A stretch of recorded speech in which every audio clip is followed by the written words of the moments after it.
We moved into this house because the price was too good to pass up. A 9-story building on the outskirts, top floor, walls smelling of old lime wash and dampness. But there was one peculiarity. A thin red thread was stretched under the baseboards in every room. It ran through the entire apartment, disappearing into tiny holes near the doors. The previous owner was superstitious, the realtor explained, quickly averting his eyes. It's a ward. Don't touch it, and everything will be fine. The first night, I accidentally caught the thread with my foot while walking to the kitchen. It didn't break. Instead, it pulled so taut that I heard a metallic chime deep within the walls. Directly behind my back, in the dark hallway, something heavy scraped across the parquet. Scritch! I spun around. Nothing. But the thread running along the wall began to vibrate slowly. The second night, I woke up struggling to breathe. I opened my eyes and froze. The red thread was no longer tucked under the baseboard. It was everywhere. Thousands of thin, blood-colored lines crisscrossed my bedroom, forming a complex web. They shivered in sync with my breathing.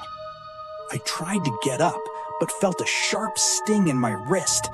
One of the threads was wound tightly around my arm. It was cutting into my skin, and I watched as my blood slowly began to flow along the thread, upward toward the ventilation grate. From the black void of the shaft, a wet, satisfied lapping sound emerged. It's drinking, my wife gasped. She lay beside me, completely shrouded in threads, like a cocoon. Her face was as pale as chalk. I grabbed a pair of scissors from the nightstand and tried to snip the line. But as soon as the blade touched the thread, an inhuman shriek erupted from the kitchen. It wasn't a voice, it was the sound of tearing metal. From a crack in the ceiling, it began to emerge. The creature had no bones. It looked like a mountain of raw, bound meat, with thousands of those same red threads growing through it. Instead of a face, it had a pulsating vortex from which the threads stretched directly into our bodies. The entity slowly descended the web, and with every movement, it yanked the threads sewn into my flesh. "We are not the owners," the creature whispered, the voice echoing directly inside my skull. "We are only the knots." The previous owner wasn't superstitious. She was just the next layer. I felt the thread beneath my skin begin to move. It was burrowing through my muscles, tunneling toward my heart. I looked at my fingers. Thin red fibers were already punching through my fingernails, reaching for the walls to anchor me here forever.